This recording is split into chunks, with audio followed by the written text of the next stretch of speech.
Today, Trans Lives Matters carried out an insurrection on Oklahoma State's Capitol. Yesterday, House Democrats cry out white supremacy in today's hearings, and J-Lo and Ben's honeymoon period appears to be over. We've got all of that and more coming up, and it all starts right now.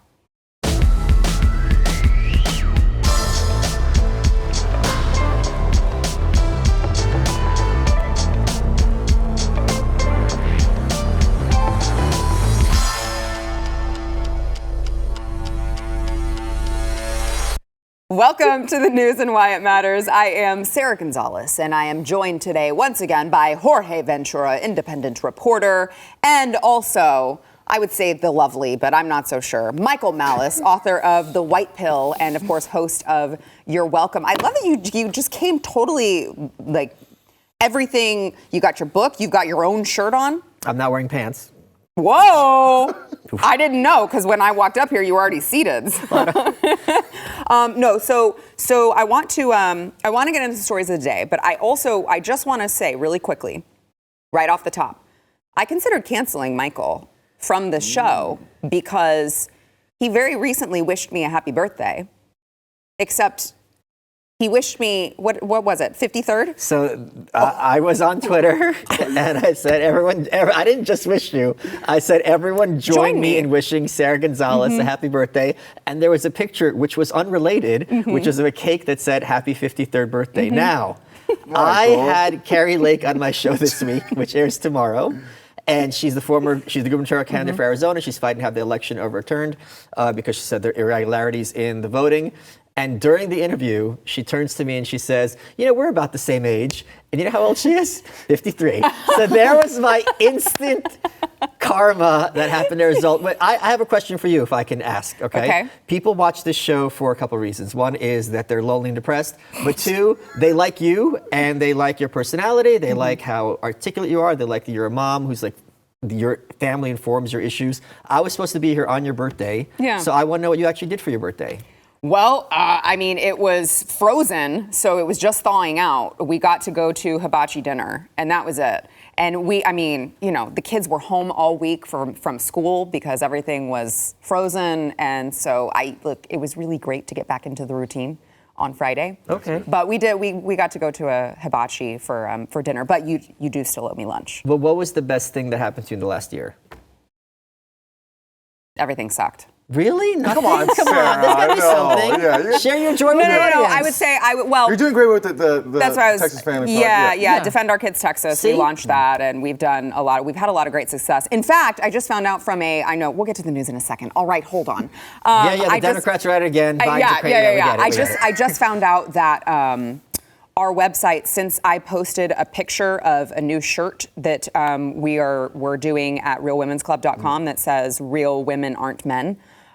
We got like 21 million hits, DDoS hits on our website. They keep trying to take our website down. Oh, wow. Yeah, because they are really pissed at us for trying to fight grooming and pedophiles. Wow. So of course the website is still up and they were not successful. But it's always fascinating to see how many hits we get depending on what it is that we're doing. So anyway, I appreciate that, Michael. Well, I didn't appreciate the joke. All right, it was kind of funny, whatever. Actually, what was so hurtful was the people who were like, oh, cool, cool. I'm like, what? How do I look 50? Do you want me to answer that question? No, I don't actually, because I would like to still be friends with you. So I want to get to this Trans Lives Matter protest. There was an insurrection over in Oklahoma. This is the Oklahoma State Capitol yesterday. They occupied the rotunda to protest against, there are a couple different bills that are going on that are being discussed right now in Oklahoma. One would ban the gender-affirming surgery for people under 18. The other would ban it for people under 21. And the Republican governor obviously is championing this legislation seeking to ban treatments. There's one that's seeking to ban treatments for anyone under the age of 26 by punishing doctors who provide the services. They would face criminal prosecution and lose their license. But it's really fascinating because you see these. I didn't see Capitol Police storming in, removing these people. Launching tear gas, police officers beating the crap out of them. I didn't see anyone, getting shot. And I'm just curious as to how this movement, these trans individuals, were able to get to the highest part of the totem pole, right? I mean, it really does feel like they are untouchable. They can do and say whatever they want. They can show their genitals to young children.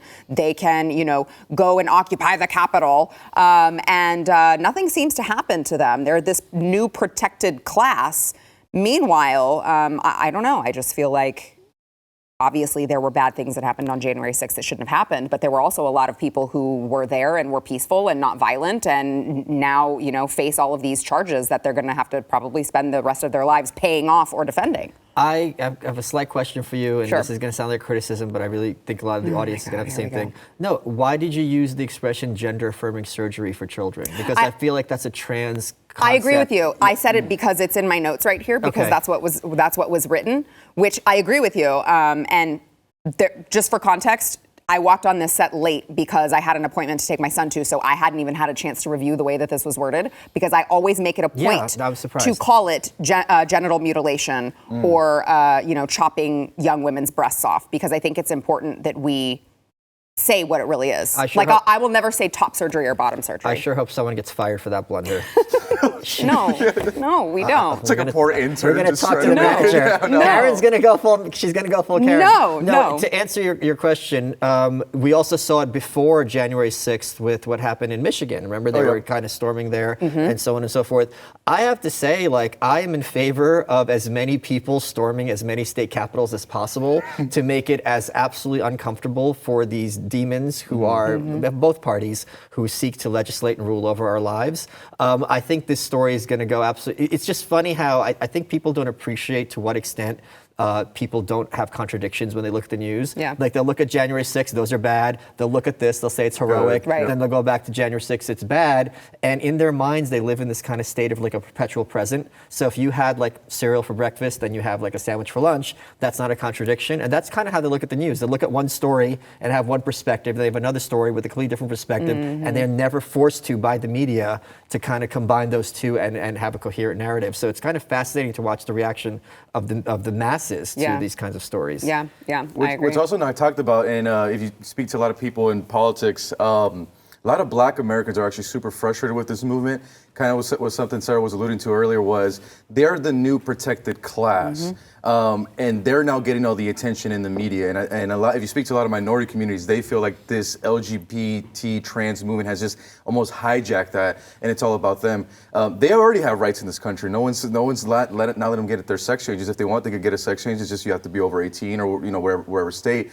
It's just that for these children, we still till today haven't seen any evidence of it. Even in like Scandinavian countries in Europe who are like very equal when it comes to this gender stuff, even they're not even on board with this stuff yet because they haven't seen any evidence that this is healthy. I mean, we literally don't know what's going to happen to these people. And there's now activists coming out like Chloe Ko where they're speaking out and saying, hey, I was almost kind of groomed by the doctors saying I would be happy. Now that I've done it, I've basically destroyed my body. One of the sad things, I actually had a conversation with Chloe about this. She says, one of the sad things for me, Jorge, is that now if I have a child, if I could even have one, I can't even have like the breastfeeding experience with my child, and it's all thrown away. And one of the things that no one wants to talk about at all, and I want you to speak on this as someone who's had 2 kids, when you give human beings hormones, that changes their psychology. When you give men steroids, which is testosterone, people are familiar with roid rage, something like that. Everyone knows that it's extremely common with women where their hormones are raging. Their behavior becomes often erratic. But this idea that if you take someone who regards themselves as trans and give them hormones of one form or another, that's not going to affect their behavior and psychology, or it will only affect it in positive, beneficial, and psychologically healthy ways, that to me is absurd in its face. If you give a female a certain amount of, a cis female a certain amount of estrogen, that's not going to have any effect on how she thinks and acts? That's crazy. Well, I would say I don't really need to speak on that for you, because if you've ever dated or been in a relationship with a woman or known a woman, you know how their personality changes just at that time of the month, right? Like, I mean, there are very obvious changes. Especially if she's Latina. It's she's coming at you with a chocolate. God bless my husband. I'll just say. So I do want to touch a little bit more on what you're talking about, Jorge, which Chloe has been on this program before as well.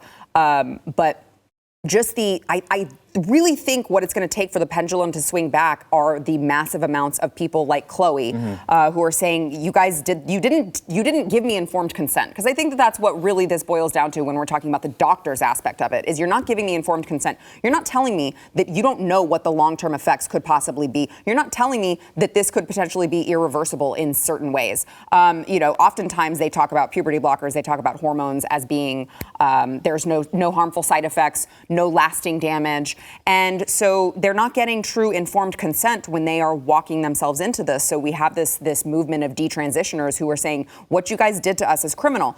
There's also parents out there who are, I would say, at a less of a rate, but there are parents out there who are saying, you know what, I transitioned my young child and I shouldn't have done that. I wanna play here.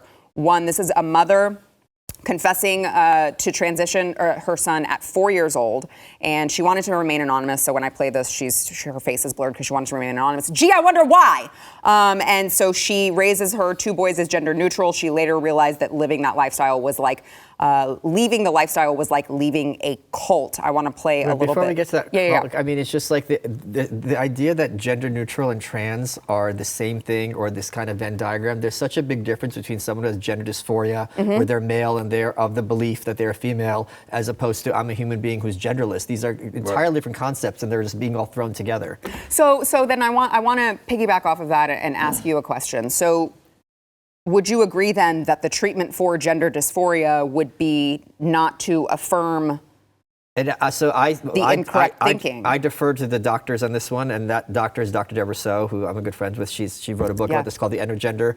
And what they have found scientifically is for people who have gender dysphoria, socially transitioning is the healthiest approach. So that actually works for a lot of people. You have to correctly diagnose gender but dysphoria. a lot of young people who have gender dysphoria also tend to grow out of it. So when you're doing things that are irrevocable, like stopping puberty or surgeries, that's very different from someone who is socially transitioning and being treated as a female.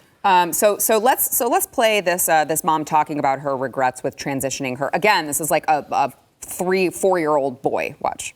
And I feel like I am leaving a cult, because that's what it felt like to me. He said to me, "Mama, this is your fault. You changed my name." So imagine had we not realized our mistake, and you go 10, 20 years into the future. Imagine that, "Mama, this was your fault then." I'm going to be on that show. It's trigonometry. Great guys. Really? Yeah. So I guess my question becomes, if you defer to the doctors, right, the medical doctors, which Dr. So is a friend of mine as well. She's been on this program. But I think that it becomes very murky because the doctors, the medical community seems to have been infiltrated by all of this woke ideology. So then it's like, okay, well, I trust the doctors, but which ones? In California, it is against the law for a psychiatrist or psychologist, I forget which term is which, to advise a kid who's having gender issues to kind of wait. You have to, by law, affirm their gender dysphoria and push them into this direction. And that is, even if that's the case with 95% of the time, let's just steel man their argument, what about that 5% of kids who are just, caught up in whatever it is, or maybe they're the subjects of abuse? There's a million reasons why people might have some kind of temporary gender issue. So it's this kind of thing how if someone is having psychological issues with their gender, overnight they figure themselves out, and now I know exactly what to do, and so on and so forth. That is such sloppy thinking about how the human mind works, and the kids are the ones who are going to be paying the price. Because, and here's the other thing that people don't like talking about, having a trans kid is like hitting the lottery for these lib moms. Yeah, it is. So they parade them around on TikTok all day. There's really an enormous incentive, and again, people don't like talking about this, for having that mom to be like, my kid is really, really special, because other than this, there's not going to be anything special about that, ugly, dumb kid from that mom. Yeah. And also, Michael, that we were speaking about the psychiatrist. I actually interviewed a Salvadoran mother named Abigail Martinez, where the school psychiatrist actually convinced her daughter to start taking puberty blockers and testosterone boosters, and her daughter actually ended up going, it was just not good for her mentally. She actually ended up killing herself, committing suicide in the state of California, moved in. and took away her daughter from Abigail. And this is someone that, like, on the left, they're saying, oh, we're for minorities and stuff. This is an immigrant mom from El Salvador, working class, and this happened to her in the state of California. Literally protected the school. I'm kind of surprised because El Salvador is going to have a very strong, my understanding, Catholic community. So they'll be the first ones to be like, get thee behind me, Satan, when it comes to things like this. But I guess if you're an immigrant, well, it's the school, right? Yeah, you're right. Because they immigrated here, and the school's not telling the parents what's going on, and they're getting all of this at school. Putting the blame on the mom, saying if you're not okay with this, then we're going to move in and we're going to take her away. We're going to take her away. They put her in a halfway house. Holy crap! Yeah. And the daughter ended up literally standing in the middle of this train tracks and ended up killing herself because of this. And stuff. I'm going to say something else that people aren't going to like. There is virtually zero movement within the Republican Party or conservatism to abolish the government school system. The best that we're looking at is to have school choice. But even school choice, many of these schools are going to be run by corporations, and corporations are pushing this even harder than the government is. So I would love to see some movement in this country towards abolishing government schools, because that is really the main vector toward pushing this kind of stuff onto the kids. Preaching to the choir on that one. All right, we gotta take a quick break. I want to thank our sponsor, Patriot Mobile, though. So Patriot Mobile is America's only conservative wireless provider. We talk about parallel economies all the time, and they're so important right now. They're going to offer the same nationwide coverage on the best 4G and 5G networks that you could get with any of the top 3 mobile carriers. But you're going to know that when you are paying your bill, that money that you're paying, they're going to take a portion of that money and they're going to donate it to the causes that you are fighting for, not against. So if you have not yet checked them out, make sure that you do. It's very, very easy. It's 2023, so you can port your number over, or you can get a new one. Get a new phone, keep your phone, whatever you need to do. But just go check out Patriot Mobile and support this 100% U.S.-based customer service team. You can go to patriotmobile.com/news to switch. That is patriotmobile.com/news. Use the activation code NEWS to get free activation. patriotmobile.com/news. Tonight, Biden will tout his wins to Congress. I should say that, tout his wins to Congress and the American people. But of course, we know that the State of the Union it's going to have to only be filled with like twists and distortions and, blurring of like what's true and what's not. Because I can't imagine that he has much to say that he's done that's been positive for the American people. But he also plans to showcase, the president invites certain people to come in and be guests as part of the whole thing. And one of the guests includes an Austin woman. And so she was 18 weeks pregnant. Her water broke.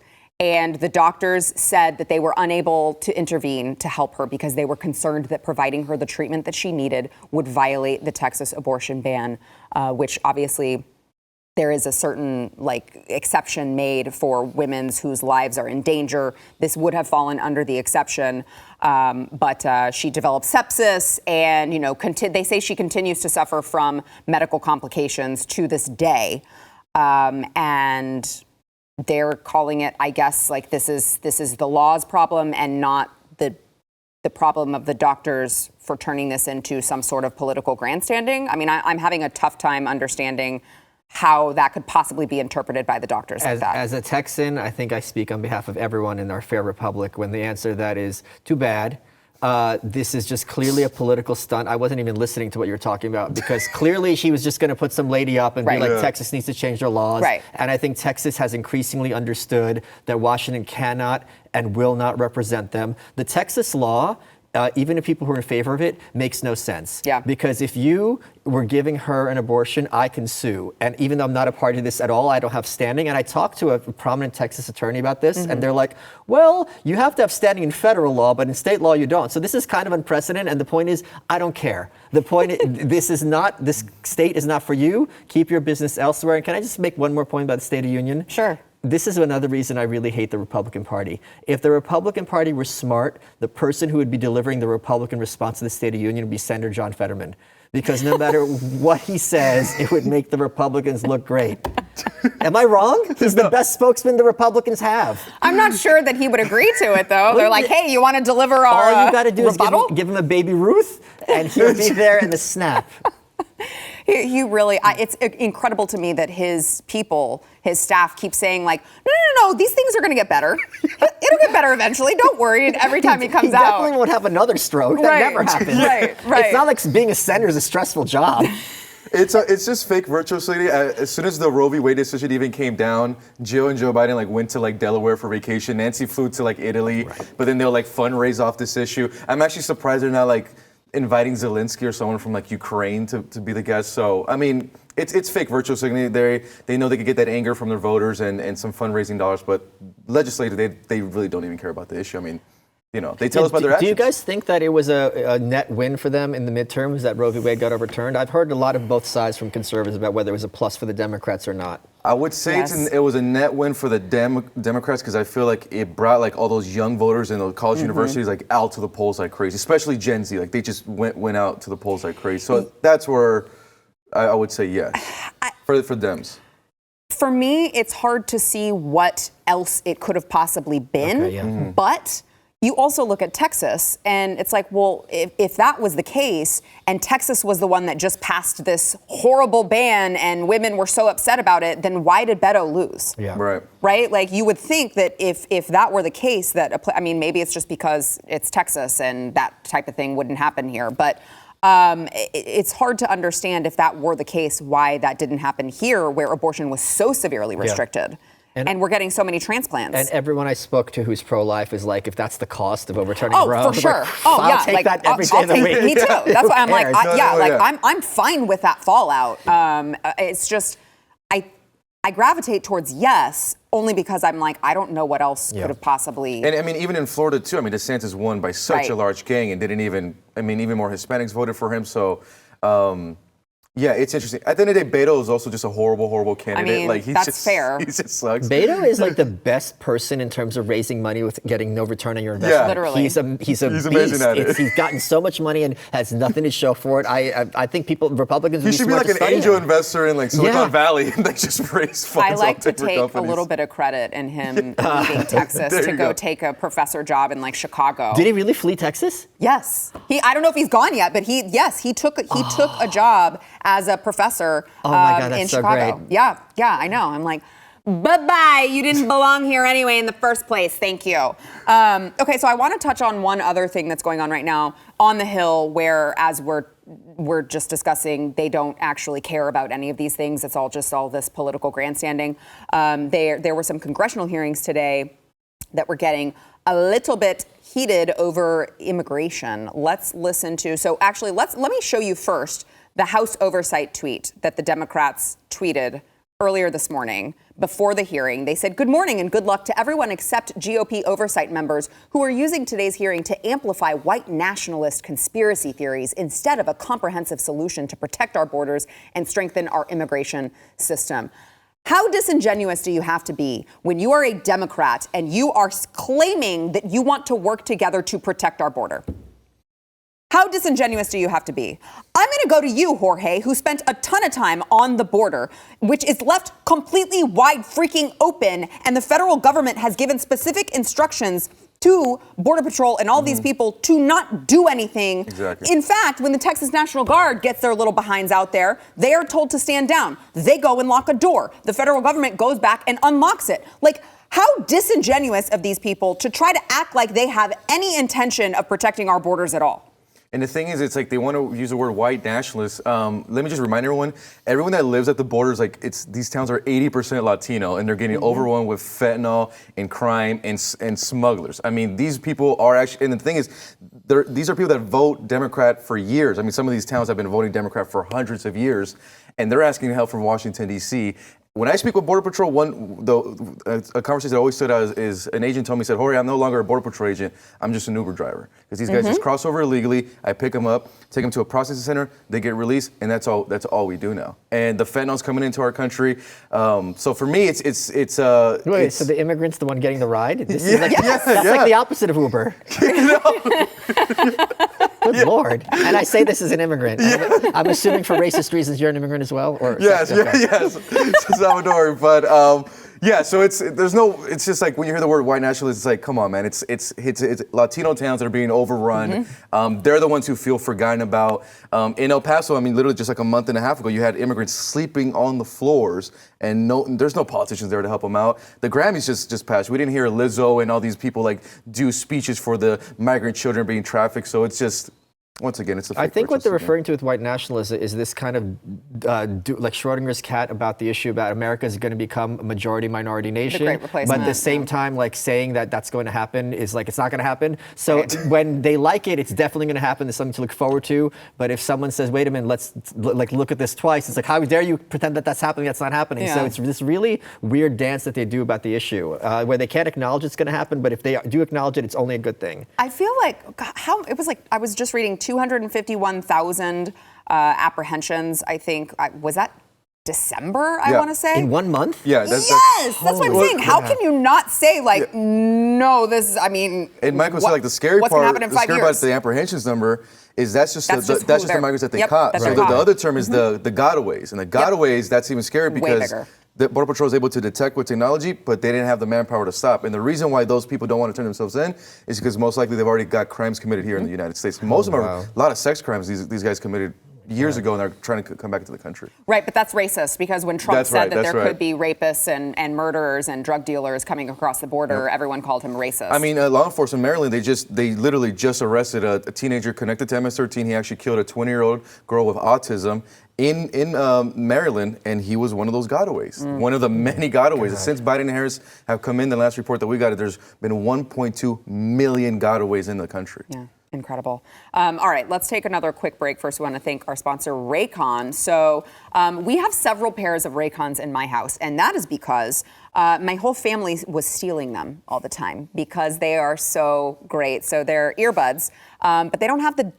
I'm sorry, I don't mean to offend anyone. They don't have the dumb stems. Like, why do you need stems in your earbuds? It's just gonna weigh your ear down and it's gonna be more likely to fall out. You don't need that, okay? So you gotta try Raycon. They've got premium audio quality, but you're gonna get it at a steal of a price. You're not gonna have to pay as much as some of those other brands like the stems make you pay, and you're still going to be getting that premium audio. So you can go to buyraycon.com/Y for 15% off. That's BUY. buyraycon.com/Y. I have the pink ones. I love them, but they come in all different flavors. So colors. So you can go there, buyraycon.com/Y.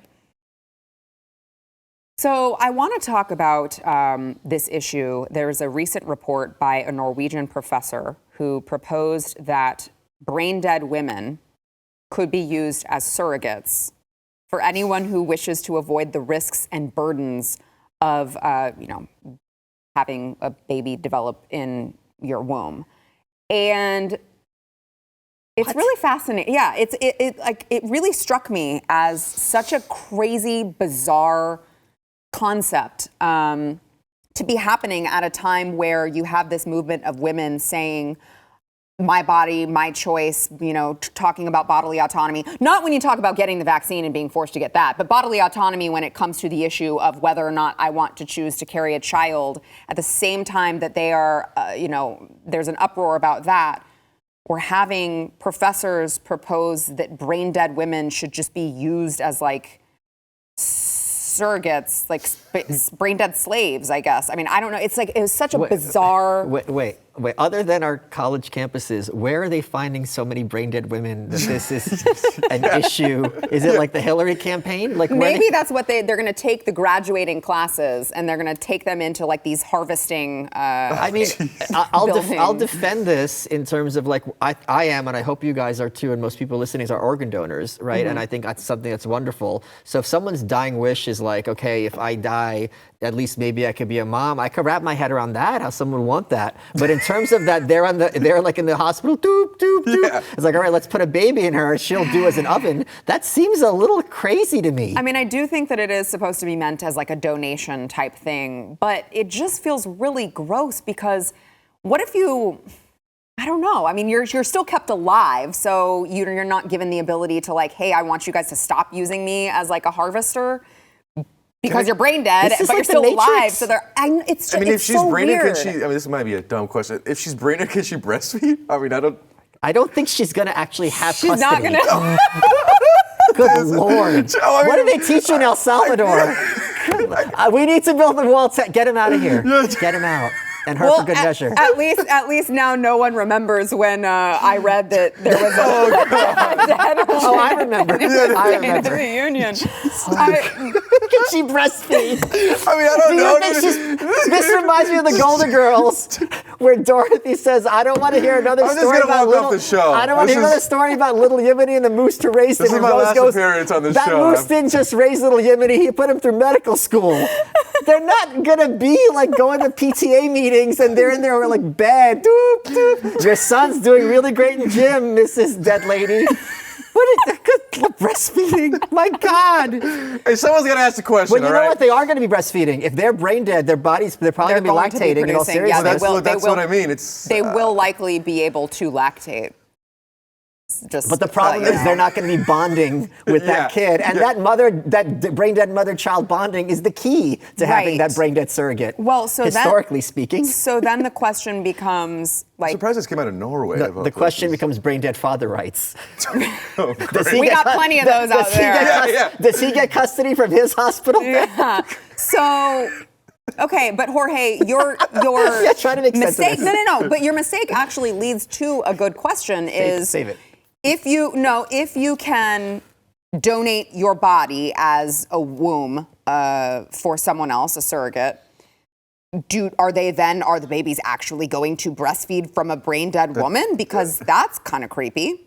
Like, where do you draw the line? I think the whole point of surrogacy is the kid gets taken. Just gets that's taken. A wrap, well, right, I understand. But if breastfeeding is obviously feed your baby however is best for you. But obviously, scientifically speaking, nutritionally speaking, breastfeeding is best for the baby. So what if the person who was taking the baby said, like, well, I still want the baby to breastfeed? You're really trying to make this work, aren't you? No, I don't want it to work at all. I think it's incredibly This doesn't make sense on any level. It doesn't. It's so weird. But, like, how are we talking about this as a doctor, society? First of all?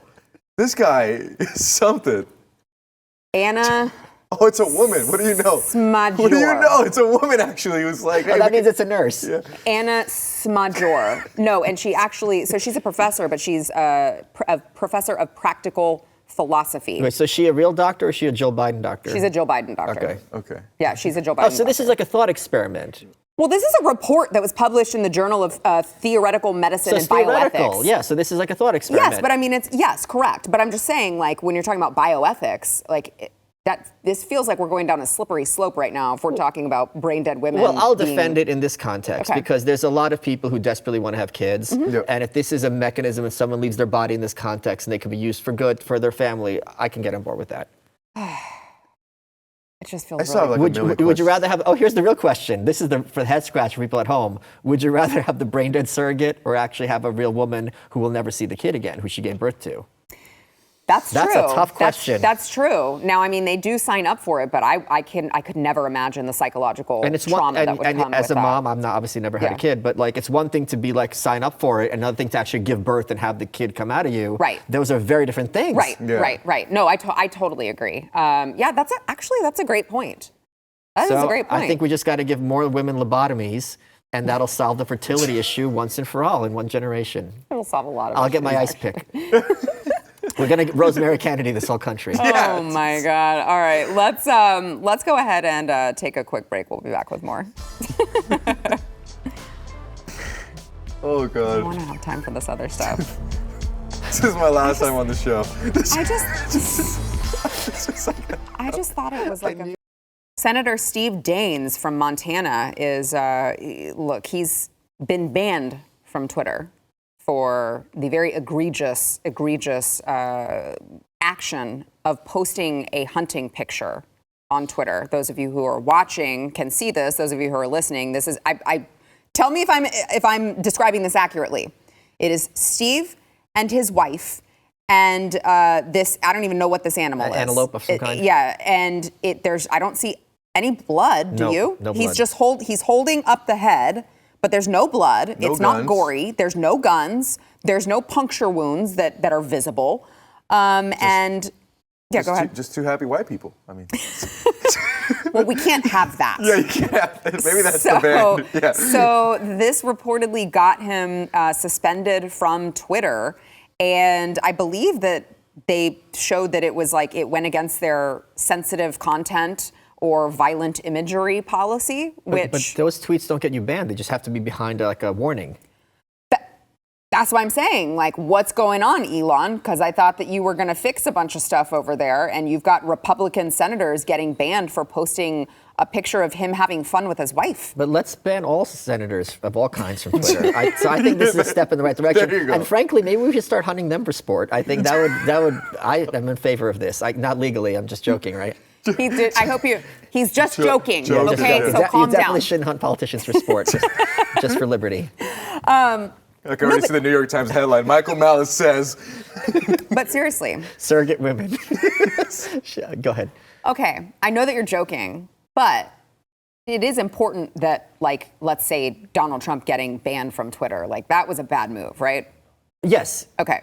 But like, I mean, we should hear from politicians. Well, I think it's bad even from their In all perspective, seriousness. because if you have a president who, from your perspective, is hates democracy and is fomenting insurrection, is calling people to violence, you really better know what he's saying. Right. 'Cause Right. From their perspective, this guy's dangerous. Right. I want to know what, like, if the terrorists are threatening to bomb New York, I want to know about this if I'm a New Yorker, not like, doo-doo-doo-doo-doo. Right, yeah. No, because he jokes all the time, but I just wanted to make sure, for clarity purposes, I got your stance on that. Okay.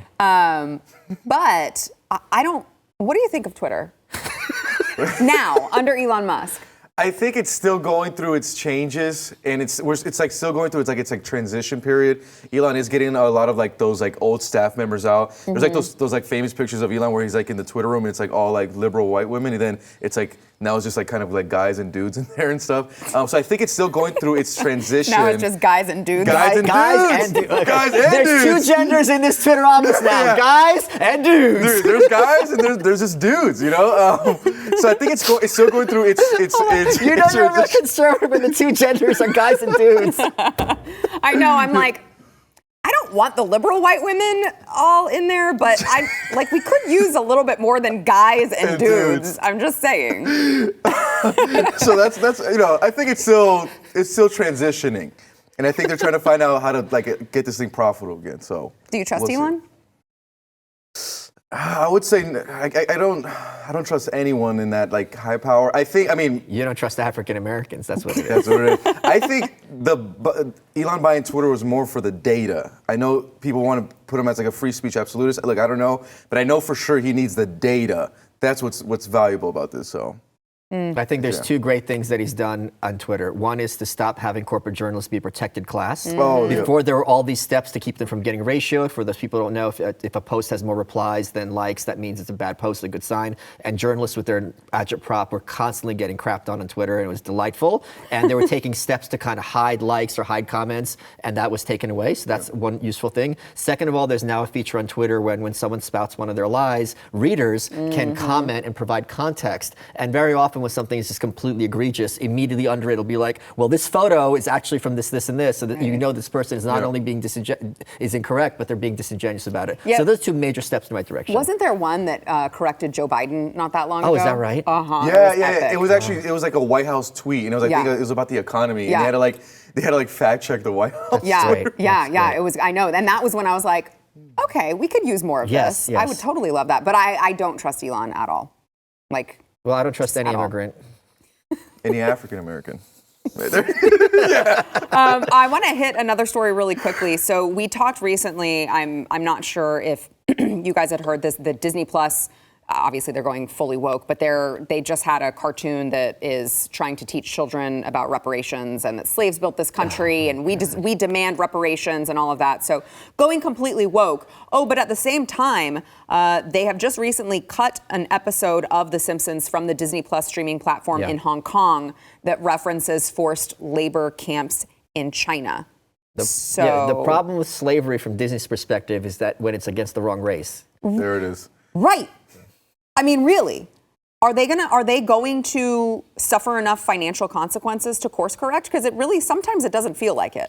Especially when I hear families who are on our side, are aligned with all of this, and they're like, yeah, we're taking our kids to Disney. And I'm like, Sarah, here's why. Why? I'm going to give people some bad news in the audience. I'm not joking at all. If Disney suffers some financial consequences of enough parents being like, screw you, I'm not working with this company, they're going to get on the phone with Mitch McConnell in 2 seconds and they're going to get a bailout.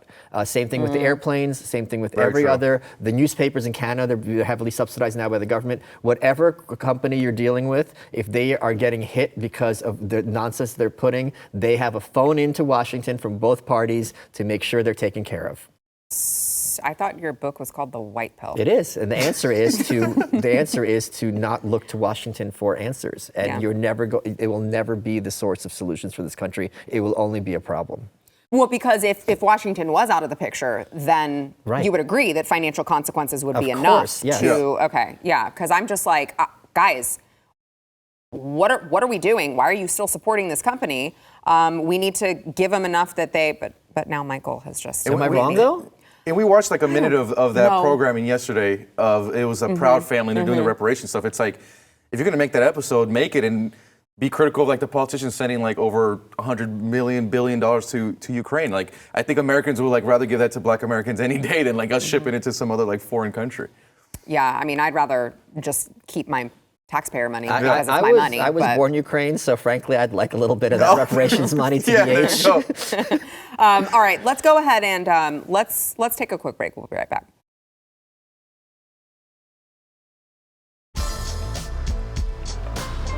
A little late there. Better late than never.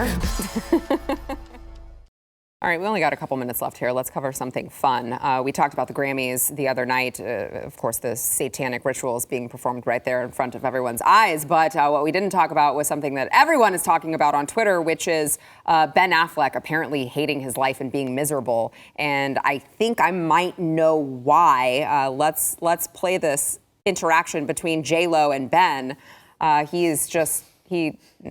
She snaps at him. He's like, okay, sorry. And he really looks completely dead inside. Do you think that Hollywood still has his soul? I'm not sure. I don't know. He looks very uncomfortable. I'm speaking to two men who are unmarried, and I feel like Ben Affleck is not selling the marriage thing. I don't, as someone who's unmarried, I'm positive I can speak for you. I don't care about Ben Affleck in any way ever. Can you just have fun with us, Michael? I mean, I hope for the best for him, or if we don't like him, I hope bad things happen to him. Do you care about Ben Affleck at all? No. I don't know who he is since Good Will Hunting and the one where he robbed the bank. Yeah, so I mean, he was the Batman, moral right? of the story is, when you live in Hollywood for this long, you're clearly dead inside. Well, you were dead inside before. I think I feel like some of them go as like hopeful, You don't think Ben Affleck's been dead inside for a long time? I mean, probably. I mean, you try. I don't think they start out that way, though. You try being best friends with Matt Damon, and you try being chipper in the morning. Yeah. Are you kidding? Ben Affleck was like almost like every guy when like their girlfriend takes him shopping. Like he just hated his life. So at least he was a little bit relatable. All right. Okay. Alrighty. Yeah. All right, Michael. Tell everyone where they can get your book. Whitepillbook.com. Whitepillbook.com is where you can Show go. us the cover, Michael. Come on.